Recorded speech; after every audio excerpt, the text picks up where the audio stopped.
Comece o dia bem informado com a equipe de jornalismo da Verde Vale FM. No ar, Jornal Verde Vale. 6h34. Olá, muito bom dia para você. Sexta-feira, 24 de maio do ano de 2024. Estamos começando pela Verde Vale FM, uma emissora do Sistema Verde Vale de Comunicação, mais uma edição do Jornal Verde Vale. Comigo, aqui na bancada, Daliana Oliveira. Muito bom dia. Muito bom dia para você, Wesley. Muito bom dia para você também que acompanha a programação aqui pela Rádio número 1 da região. Começando agora mais uma edição do Jornal Verde Vale dessa sexta-feira. E você, claro, sempre muito bem informado aqui na 103,7. Agora você confere os destaques das últimas 24 horas.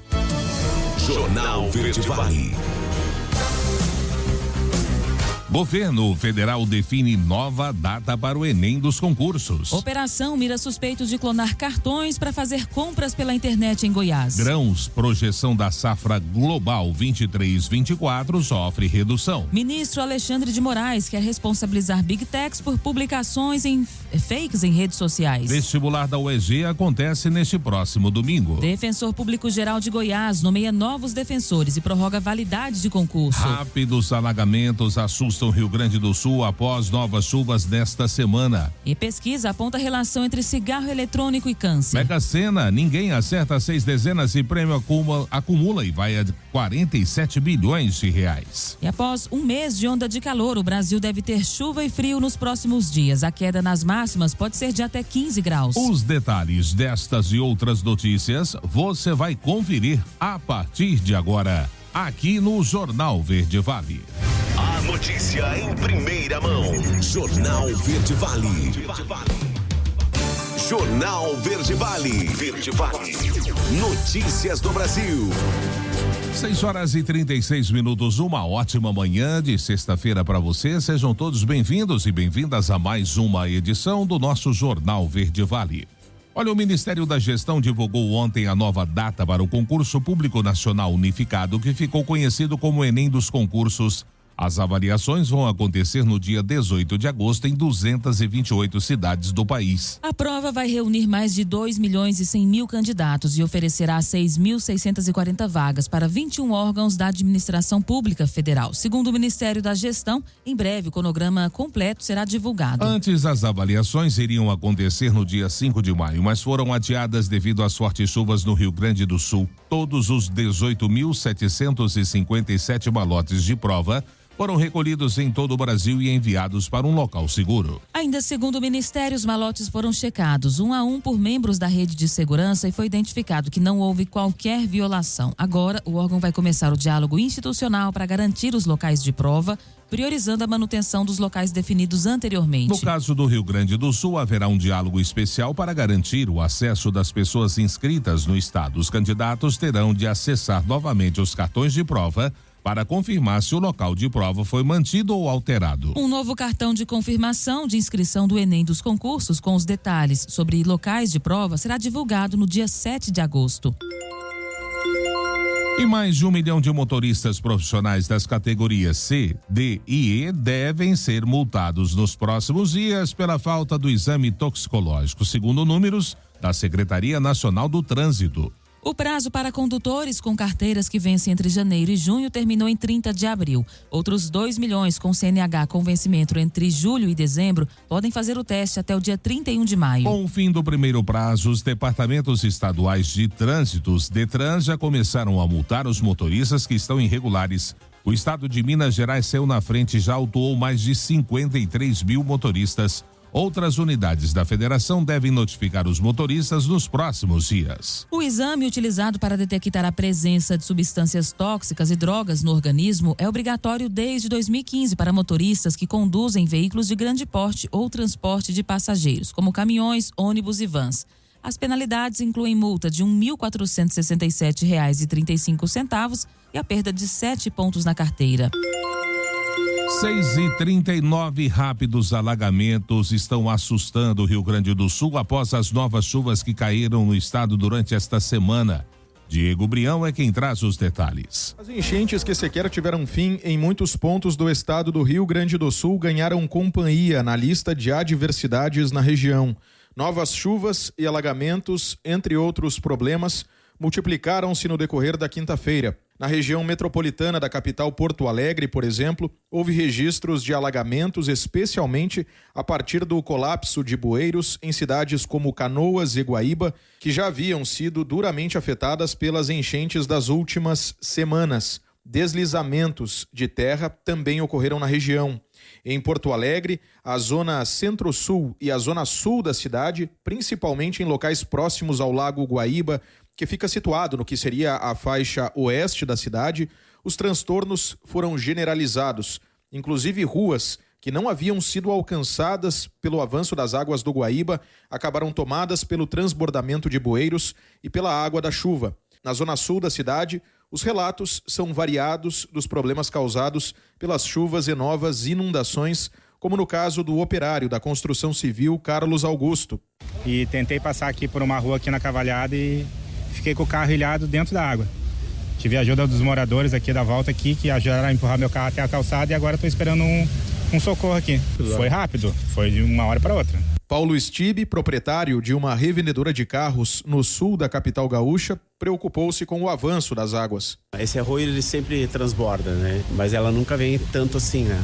E vai pelo jeito que tá tendo, acho que vai vir bem mais ainda. Foi rápido.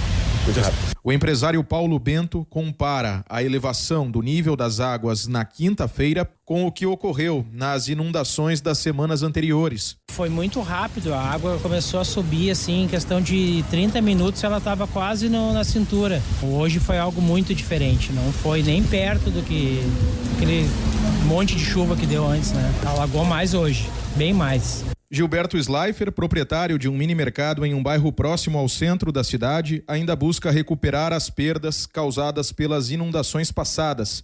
Ele salienta a velocidade do avanço das águas na quinta-feira. Foi rápido por decorrência, eu acho, de muitos bueiros entupidos, essas coisas, né? E aí acaba agora recuando um pouquinho. Que coisas de geladeira a gente perdeu tudo, né? Coisas de iogurtes, queijos, laticínios, congelados, a gente perdeu tudo, né? E mais ou menos ela chegou aqui dentro aproximadamente em torno de meio metro. As pessoas acabam sumindo, né? As pessoas ficam amedrontadas, né? E estão tudo na função de limpeza, né? E um recomeço, né? Porque também a coisa não tá fácil, né?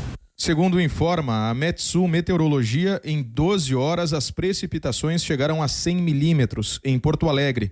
Na Zona Norte, alagamentos também foram registrados pelas autoridades, assim como quedas de ruas perto de arroios da região.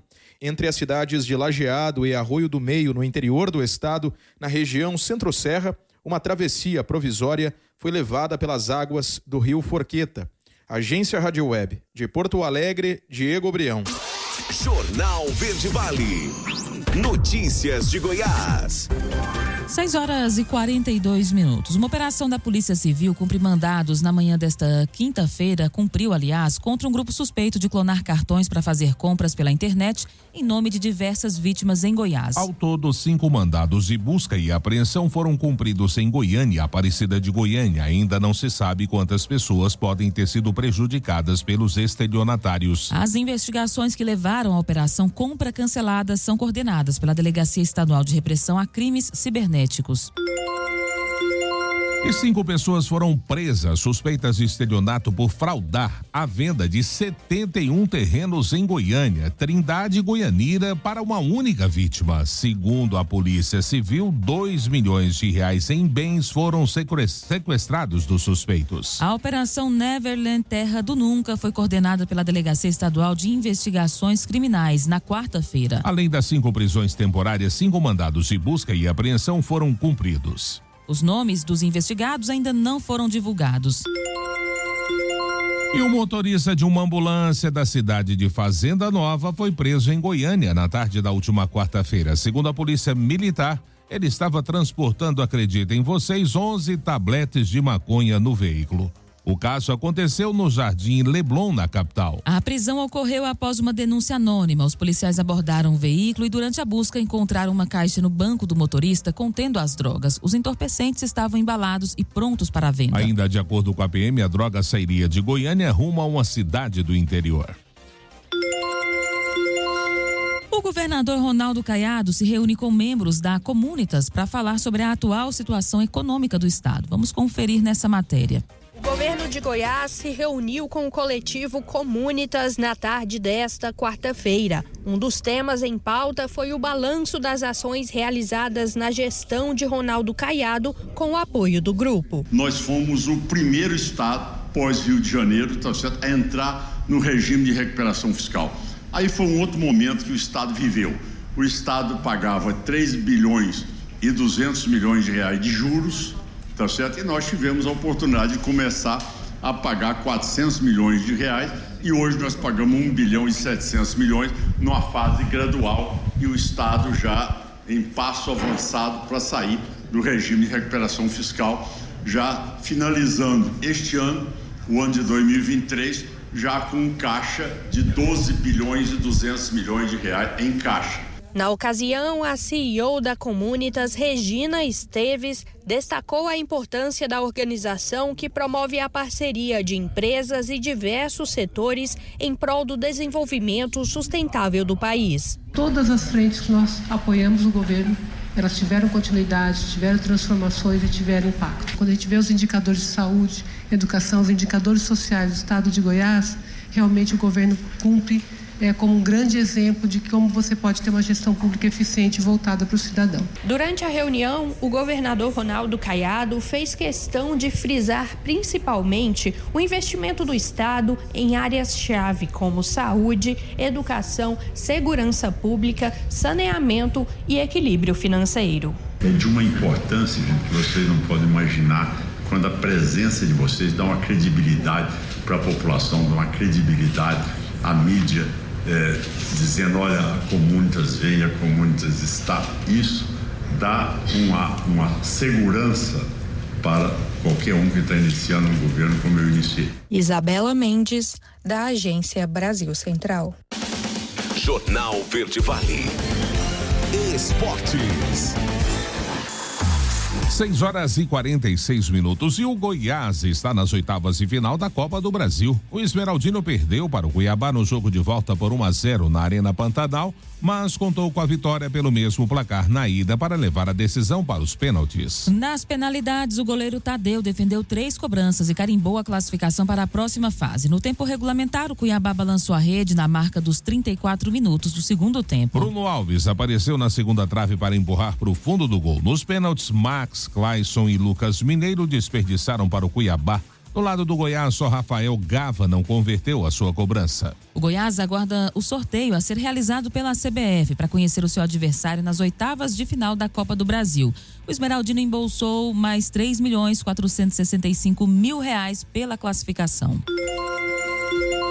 E o Palmeiras é mais um time classificado às oitavas de final da Copa do Brasil. Nesta quinta-feira, o Verdão empatou 100 gols com o Botafogo de São Paulo em jogo da volta da terceira fase da competição no estádio Santa Cruz, em Ribeirão Preto, e garantiu a vaga pela vantagem de 2-1 construída no jogo de ida. O adversário das oitavas de final será definido em sorteio com data e horário a serem definidos pela CBF. A próxima fase será disputada entre os dias 31 de julho e 7 de agosto. O Palmeiras volta a campo na próxima quinta-feira, quando enfrenta o São Lourenço pela sexta e última rodada da fase de grupos da Copa Libertadores. A bola rola às 21h30, horário de Brasília, no Allianz Parque. Enquanto o Botafogo de São Paulo tem compromisso na segunda-feira para duelo contra o Novo Horizontino às 21h no estádio Santa Cruz, pela 7ª rodada da Série B do Campeonato Brasileiro.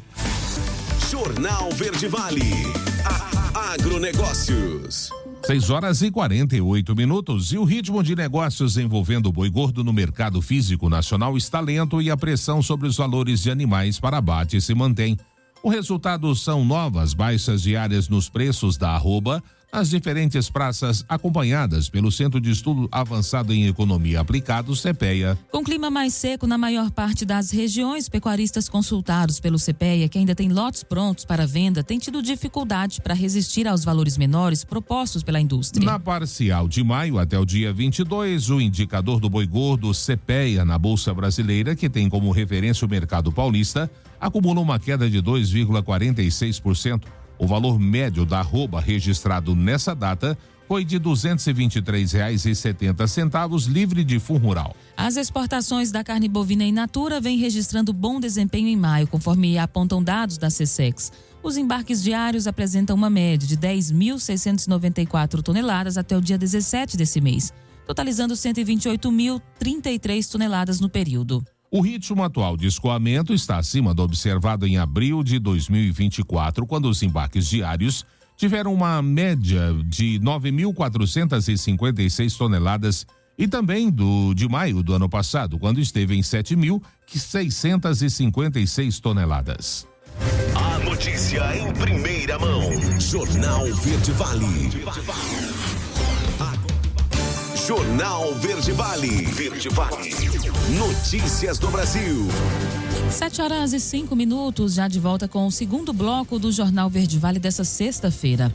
O presidente do Tribunal Superior Eleitoral, ministro Alexandre de Moraes, voltou a defender nesta quarta-feira a regulamentação das redes sociais no país com maior responsabilização das chamadas Big Techs, as grandes empresas de tecnologia mundiais, pelo que é publicado em suas plataformas. Moraes afirmou que para ele essa maior responsabilização pode ser alcançada somente com uma interpretação do Supremo Tribunal Federal sobre o artigo 19 do Marco Civil da Internet. O dispositivo isenta as empresas pelo que é publicado nas redes sociais. O ministro discursou no encerramento de um seminário sobre inteligência artificial, democracia e eleições, realizado pela Fundação Getúlio Vargas na sede do TSE em Brasília. Em sua fala, Moraes descreveu o modo de atuar daqueles que espalham desinformação na internet com objetivos políticos e financeiros e disse que as Big Techs não podem mais alegar ser meros repositórios, pois promovem e lucram com esse tipo de conteúdo. O projeto de lei para o combate às fake news, ou as chamadas notícias falsas, chegou a ser pautado para ser votado no plenário da Câmara dos Deputados, mas a análise acabou adiada após uma campanha contrária das Big Techs. Hoje as discussões estão travadas no Congresso. O presidente Lula disse nesta quinta-feira que a tendência é de que ele vete uma proposta em análise pelo Congresso Nacional que acaba com a isenção do imposto de importação de compras de até $50, caso a medida seja aprovada pelos parlamentares. O presidente destacou, porém, que cabe negociação sobre o tema com o Congresso. De acordo ainda com o presidente, o ideal é que o governo e o Congresso firmem um acordo que não prejudique quem tem o costume de realizar compras de baixo valor no exterior. A matéria sobre o fim da isenção a importações de até $50 seria votada pela Câmara dos Deputados nesta quarta-feira, mas foi adiada. O projeto que prevê essa medida é o que cria o Programa Nacional de Mobilidade Verde e Inovação, o MOVER. A proposta foi elaborada pelo governo federal e durante a tramitação do texto no Congresso foi incluído um artigo para tornar obrigatório o pagamento de imposto de importação sobre compras internacionais de até $50. Por enquanto, os deputados aprovaram a urgência para análise do texto, mas não houve a votação do mérito, por falta de consenso em relação à taxação. Há divergência dentro da própria base do governo. 7:07. O Rio Grande do Sul tem 94% dos seus municípios afetados pelas chuvas. Quem traz essa triste estatística é Marcelo Vaz. De acordo com o mais recente balanço da Defesa Civil Gaúcha, divulgado no início da noite desta quinta-feira, o Rio Grande do Sul registra 94% de seus municípios afetados em maior ou menor grau pela tragédia climática registrada nas últimas semanas. Apenas 28 dos 497 municípios existentes ainda não foram atingidos pelo fenômeno. Até o momento foram confirmados 163 óbitos. De acordo com a Secretaria Estadual da Saúde, 4 mortes ocorreram devido à leptospirose. Desde o início do mês, o Rio Grande do Sul já registrou 54 casos confirmados de contaminação pela doença transmitida pela urina de ratos. Até agora, os feridos são 806 e os desaparecidos 64. Mais de 580 mil pessoas permanecem desalojadas e o número de pessoas em abrigos é de mais de 65 mil. A situação se agravou com as precipitações em todo o estado nessa quinta. Na capital gaúcha, choveu em 12 horas o esperado para o mês de maio inteiro. Ele já é considerado por especialistas o mês com maior volume de chuvas em mais de 100 anos. Precipitações intensas e em grande volume alagaram dezenas de bairros em todas as regiões de Porto Alegre. As comportas do sistema de proteção contra enchentes voltaram a ser fechadas e as aulas foram suspensas em toda a rede pública e privada, inclusive para essa sexta-feira. Na região metropolitana, a Secretaria Estadual da Educação determinou também a suspensão das aulas em cidades como Alvorada, Cachoeirinha, Glorinha, Gravataí e Viamão. A Defesa Civil emitiu alerta no início da noite informando que todos os rios da região metropolitana estão em gradativa elevação e que os habitantes que residem próximos às águas nessas áreas devem deixar com antecedência suas residências, buscando local seguro. O lago Guaíba atingiu 3,91 metros no início da noite no cais Mauá. A cota de inundação é de 3 metros. Na zona sul do estado, Pelotas, Rio Grande, São Lourenço do Sul e São José do Norte já decretaram calamidade pública. Em Pelotas, o canal São Gonçalo e a Lagoa dos Patos mantém tendência de alta constante para as próximas horas devido ao alto volume de chuvas e das águas que correm do Guaíba para a Lagoa, elevando seus níveis. O vento também causa represamento das águas, impedindo que essas sigam na direção do Oceano Atlântico. Em Rio Grande, de acordo com informações da noite dessa quinta, a Lagoa dos Patos, cuja cota de inundação é de 1,90 m, já estava em 2,36, quase 50 centímetros acima do nível do cais. O volume de chuvas nas últimas 24 horas ficou próximo de 100 milímetros na cidade. A meteorologista da Sala de Situação do Governo do Estado, Kátia Valente, destaca que as chuvas irão permanecer nessa sexta em diversas regiões gaúchas. Nesta sexta-feira, nós temos a formação de um ciclone extratropical. Este ciclone se forma sobre o oceano. O tempo, ele segue bastante instável. Essas instabilidades que trouxeram chuvas muito intensas ao longo do dia desta quinta-feira, né? Elas ainda persistem ao longo da sexta-feira. As chuvas ainda ficam, em alguns momentos, fortes aqui em todo o leste, desde lá do sul do estado, passando pela região metropolitana, indo em direção à Serra, Campos de Cima da Serra e também lá no extremo norte gaúcho. A previsão é de que com a aproximação do fim da tarde, os termômetros registrem forte queda com o ingresso de uma massa de ar frio intensa que irá derrubar as temperaturas em todo o Rio Grande do Sul e deverá persistir durante o final de semana. Agência Rádio Web. De Porto Alegre, Marcelo Vaz. Jornal Verde Vale. Notícias de Goiás. 7h11. E neste domingo, dia 26 de maio, os estudantes que buscam ingressar na Universidade Estadual de Goiás terão a oportunidade de participar do processo seletivo vestibular UEG 2024/2. O núcleo de seleção da instituição divulgou os detalhes para os candidatos, incluindo a concorrência por curso e locais de provas. Os portões dos locais da realização das provas serão abertos pontualmente ao meio-dia, permitindo a entrada dos candidatos e fechando às 13 horas, de acordo com o horário oficial de Brasília. Antes de se dirigir ao local de prova, é essencial que cada candidato se prepare devidamente. Será necessário portar uma caneta esferográfica de corpo transparente, tinta preta, além do documento de identidade original impresso, contendo foto e de preferência impressão digital.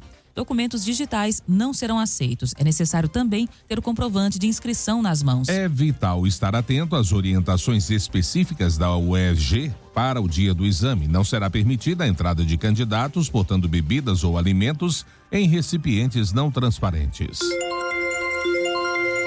O defensor público geral, Tiago Gregório, assinou um ato de nomeação de 9 aprovados do terceiro concurso para ingresso na terceira categoria de defensor ao defensor público do estado de Goiás nesta quarta-feira. Os efeitos valem a partir de 7 de junho. Na ocasião, ele também assinou a prorrogação por mais 2 anos a contar a partir de 5 de junho deste ano da validade desse concurso. Essa nomeação e a prorrogação da validade do concurso permite que a Defensoria Pública de Goiás fortaleça sua atuação jurídica integral e gratuita, foi o que disse o defensor.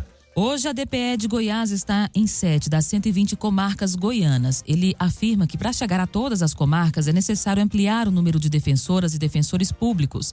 Com a prorrogação da validade do concurso, será possível que candidatos que estão no cadastro de reserva sejam nomeados nos próximos 2 anos.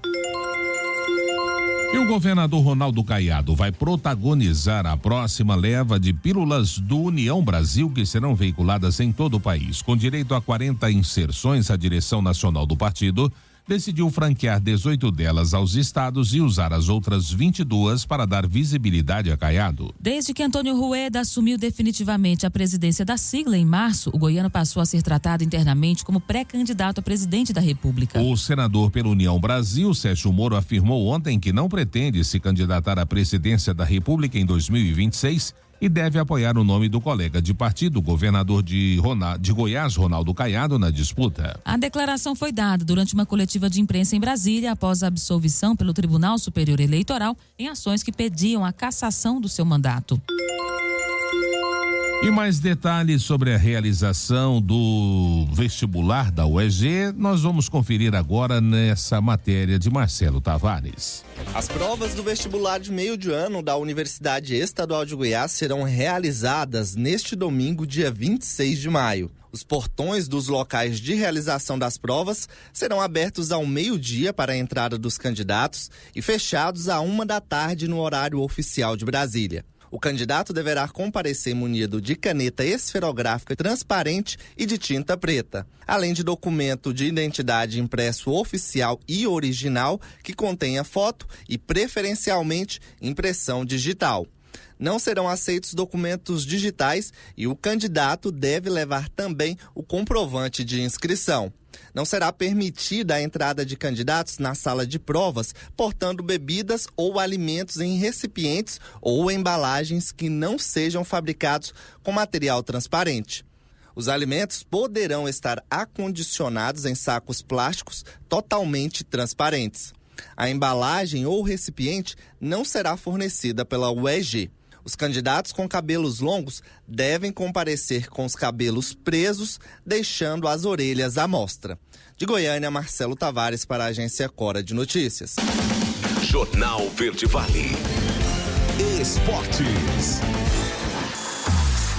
7h15. O Vila Nova fez a sua pior partida da temporada, justamente na final da Copa Verde, diante do Paysandu. A goleada sofrida contra o time paraense pelo placar de 6-0, junto com outros resultados negativos, agravaram a situação do técnico Márcio Fernandes, que acabou demitido pela equipe colorada. A informação foi divulgada pelo clube na noite da última quarta-feira através de assessoria. Márcio Fernandes chegou ao Vila Nova em março para substituir o técnico Hugo Magalhães. O treinador teve um bom começo de trabalho, porém nos últimos jogos o clube não vem conseguindo render.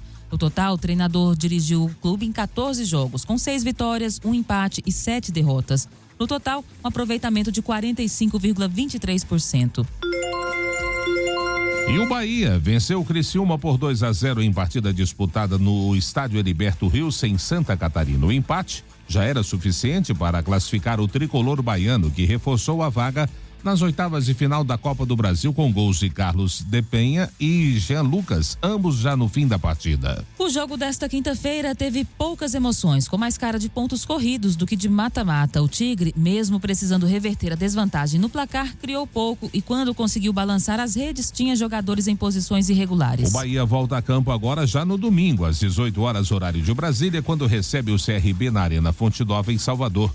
O confronto único eliminatório vale uma vaga na final da Copa do Nordeste. E enquanto isso, o Criciúma segue uma agenda livre até o dia 2 de junho, data reservada para a partida contra o Palmeiras pela 8ª rodada da Série A. O encontro será disputado no Heriberto Rios a partir das 16 horas. Jornal Verde Vale.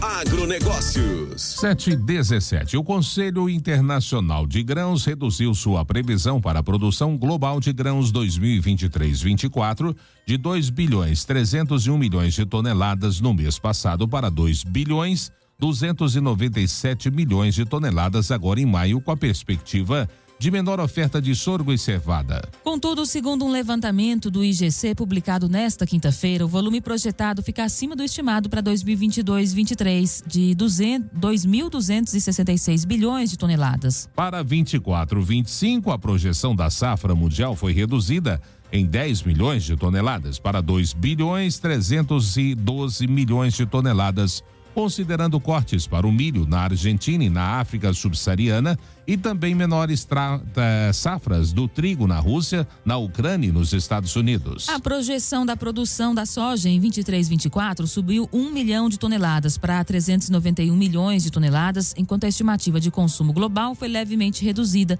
para 381 milhões de toneladas, isso segundo o IGC. Já os estoques subiram 1 milhão de toneladas para 68 milhões. Para o ciclo 22-23, a produção estimada se manteve em 375 milhões de toneladas com consumo e estoques estimados em 369 milhões de toneladas e 58 milhões de toneladas, respectivamente.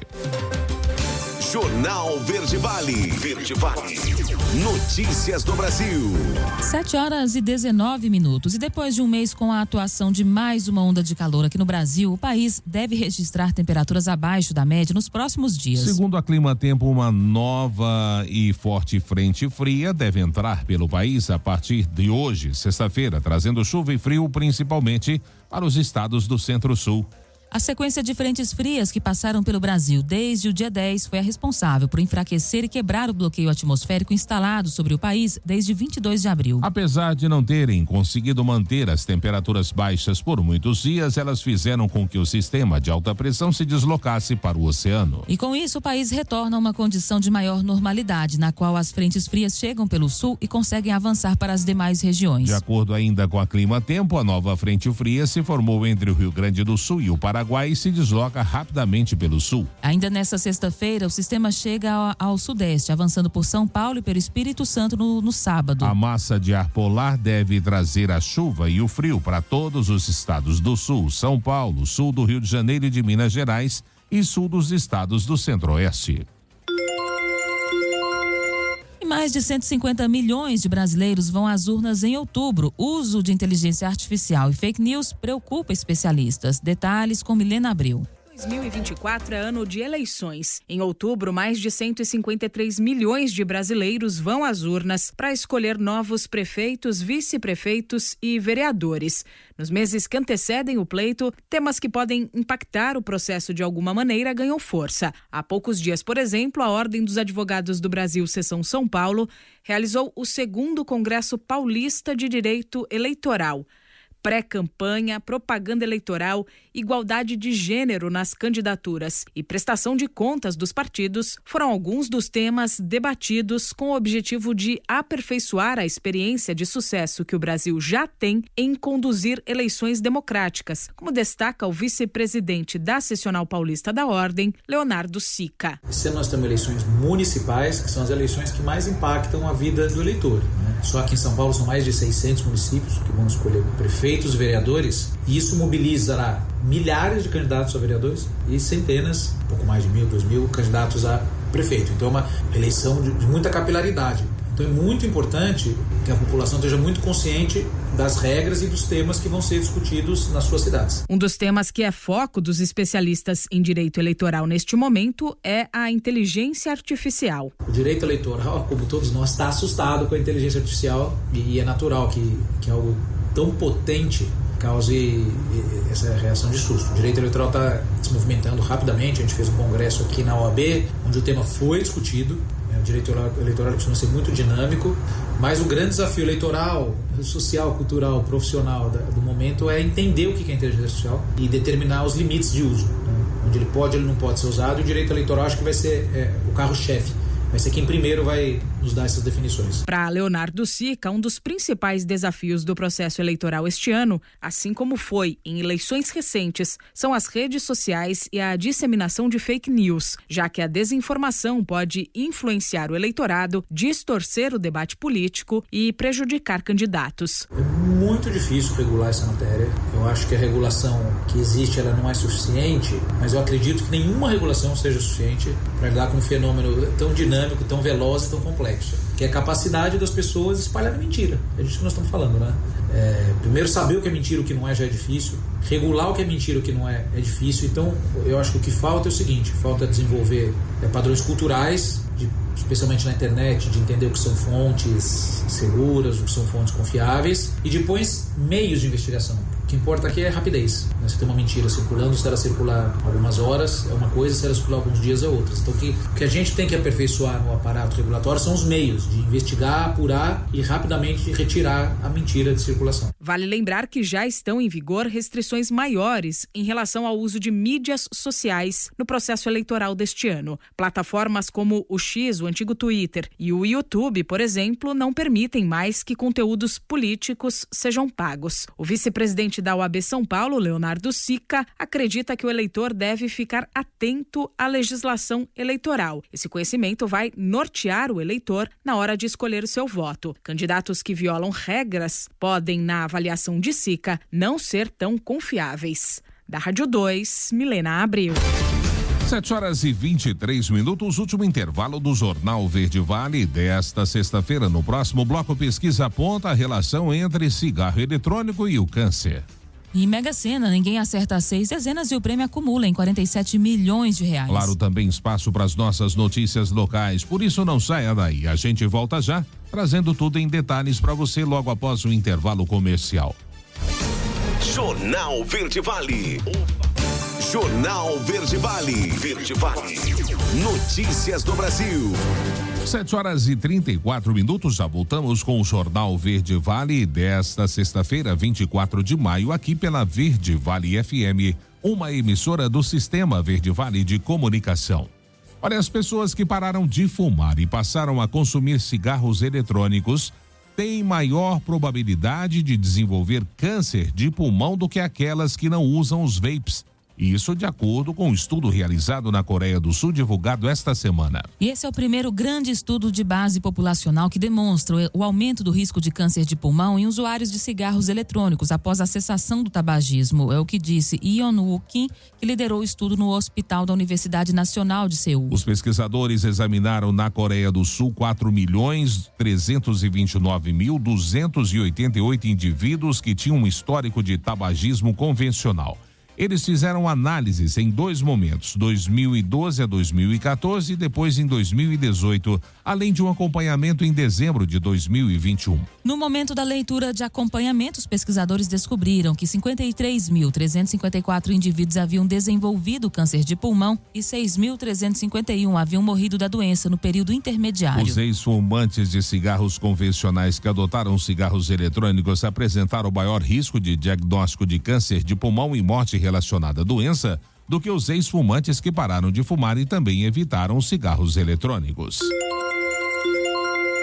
E vendas suspensas, a Petrobras anunciou ontem que retirou 5 refinarias de petróleo no seu plano de venda de ativos. As unidades estão localizadas no Rio Grande do Sul, Paraná, Minas Gerais, Pernambuco e Ceará. A medida segue a celebração de um novo acordo com o Conselho Administrativo de Defesa Econômica, o CAD, revisando obrigações assumidas em 2019 no governo de Jair Bolsonaro. Tais obrigações incluíam a venda de 8 refinarias para estimular a competição no setor, uma vez que a Petrobras detém a maior parte de produção de gasolina e diesel no país. Apesar da estatal ter vendido 3 unidades, não obteve sucesso na negociação das demais. Além disso, com a mudança de governo, o direcionamento estratégico da petroleira mudou. E em reunião com o ministro do Turismo, Celso Sabino, o governador do Rio Grande do Sul, Eduardo Leite, pediu R$1 bilhão em recursos do Fundo Geral do Turismo para socorrer a atividade turística no estado e a flexibilização do fundo para fortalecer o caixa das empresas prejudicadas pelas chuvas. O governador também sugere que o dinheiro seja utilizado em regiões que não estão em estado de calamidade, por entender que a infraestrutura viária impactada estendeu os prejuízos a todo o território. Até o momento, o governo federal anunciou R$200 milhões em auxílio. E a Caixa Econômica Federal realizou nesta quinta-feira o concurso 2728 da Mega, com prêmio estimado em R$42 milhões. Os números sorteados foram 2, 9, 11, 25, 43, 51. O sorteio foi realizado às 20 horas no Espaço da Sorte, localizado na Avenida Paulista, em São Paulo. Pela quinta vez seguida, a Mega acabou sem um acertador das 6 dezenas. O prêmio acumula agora em 47 milhões para o sorteio deste sábado. Por outro lado, 83 jogadores acertaram 5 números. Cada um deles leva para casa R$34.712,93. Já 4.779 apostas fizeram a quadra, faturando cada um a R$861,25.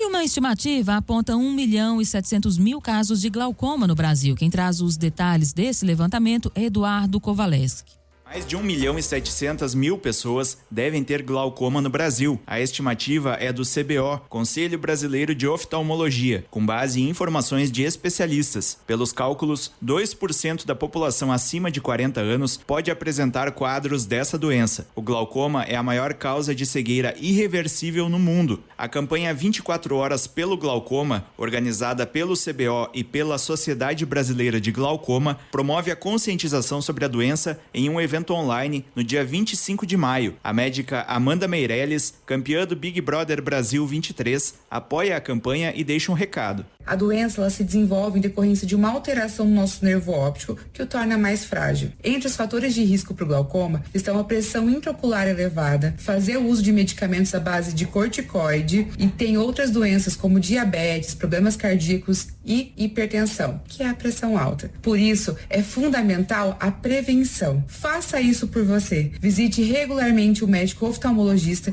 e faça os exames necessários. O médico oftalmologista Cristiano Caixeta, coordenador da campanha 24 horas pelo glaucoma, explica que alguns fatores genéticos aumentam o risco. Indivíduos que têm na sua família parentes de primeiro grau portador de glaucoma têm uma chance de até 7 vezes mais de desenvolver o glaucoma do que pessoas que não têm um indivíduo portador de glaucoma na sua família. Pessoas da raça negra têm uma maior predisposição a desenvolver. A raça amarela, a raça oriental, tem características particulares em relação ao seu glaucoma.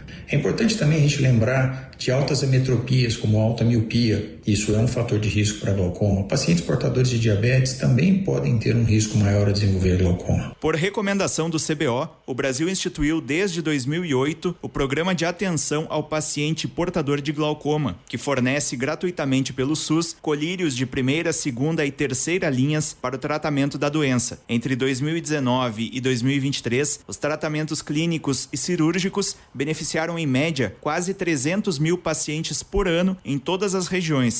Acompanhe o evento 24 horas pelo glaucoma nas redes sociais do Conselho Brasileiro de Oftalmologia. É no dia 25 de maio, a partir das 9 da manhã. Agência Rádio Web, produção e reportagem, Eduardo Kovaleski. Jornal Verde Vale. Notícias de Goiás. 7h40. E o desembargador Ivo Fávaro, do Tribunal Regional Eleitoral, manteve a perícia que apura fraude e manipulação de provas como parte do processo que busca a cassação da chapa de candidatos a deputado estadual do PL referente à eleição de 2022. A decisão ocorreu na segunda-feira, depois de petição assinada por advogados do União Brasil e do MDB, que aponta uma suposta adulteração das evidências e litigância de má-fé por parte da sigla presidida em Goiás pelo senador Wilder Moraes. O pedido União Brasil e o MDB tomam como base a avaliação técnica realizada pela Polícia Federal a pedido do TRE sobre fotos de supostas candidatas e imagens de conversas em aplicativos de mensagem que, segundo o PL, provariam que elas de fato disputaram a eleição em busca da cadeira na Assembleia Legislativa do Estado. E o prefeito e pré-candidato à reeleição Vilmar Mariano tem transferido o seu gabinete para os mutirões realizados nos bairros de Aparecida de Goiânia, como nesta semana durante a 44ª edição do Mutirão de Aparecida na região do setor Santa Luzia. Além de acompanhar pessoalmente a execução dos serviços e obras, Vilmar tem ouvido demandas de moradores e comerciantes, além de lideranças políticas e religiosas dos bairros. Mas o prefeito não vai despreparado para essas reuniões. O contato com os moradores e lideranças começa uma semana antes do mutirão. A organização realiza uma reunião prévia para ouvir as reivindicações e, diante do diagnóstico, as secretarias envolvidas traçam estratégias para resolver os problemas apontados. E o prefeito e pré-candidato à reeleição Carlos Lereia, do PSDB, lidera a corrida eleitoral deste ano em Minasul, Goiás. É o que aponta alguns levantamentos divulgados essa semana. O Instituto Gazeta de Pesquisas aponta que Carlos Lereia tem 61,9% das intenções de voto. Em segundo lugar, Roger Seabra aparece com 21,1%. O levantamento do Instituto SMD Direct aponta uma vantagem menor para o tucano, 44,2%, contra Roger Seabra com 35,3%. E a Prefeitura de Goiânia retirou de tramitação na Câmara da capital o projeto de lei que desafeta e permite a alienação de 48 áreas públicas municipais. A única justificativa para a medida é realizar ajustes legais em relação às áreas que serão ofertadas. A estimativa é que a venda dessas áreas públicas arrecade 342 milhões de reais nesse ano. Segundo o projeto original, os recursos serão destinados ao pagamento de precatórios. A Prefeitura justifica que essas áreas estão sem uso específico ou desocupadas. E a venda deve fomentar a economia da capital, permitindo que os adquirentes possam abrir função social relevante para tais áreas. O governo do estado alerta para riscos causados pelo cigarro. Vamos conferir mais detalhes sobre esse assunto com Agatha Couto. Dia Mundial Sem Tabaco, 31 de maio, é celebrado em todo o planeta. Por isso, a Secretaria da Saúde de Goiás desenvolve várias ações para alertar a população sobre os graves riscos à saúde causados pelo consumo do tabaco. Dados da Organização Mundial da Saúde revelam que o tabagismo causa a morte de mais de 8 milhões de pessoas por ano em todo o mundo. O panorama torna-se ainda mais grave pelo fato de o tabaco estar sendo cada vez mais consumido por crianças e adolescentes de 13 a 15 anos, atraídos pelos dispositivos eletrônicos para fumar, como cigarro eletrônico, produtos híbridos e vaporizadores de ervas secas. Por isso, as ações alusivas ao Dia Mundial Sem Tabaco já começaram, com a distribuição de folhetos educativos e orientações sobre os malefícios do tabagismo. Além do cigarro comum, estudos científicos comprovam que os cigarros eletrônicos também levam à dependência da nicotina. Eles provocam queimaduras e lesões que podem ser severas, causando convulsões, danos cardiovasculares e pulmonares ou até mesmo a morte do usuário. Neste ano, o Dia Mundial Sem Tabaco tem como tema proteção das crianças contra a indústria do tabaco. De Goiânia, Ágata Couto, da Agência Cora de Notícias.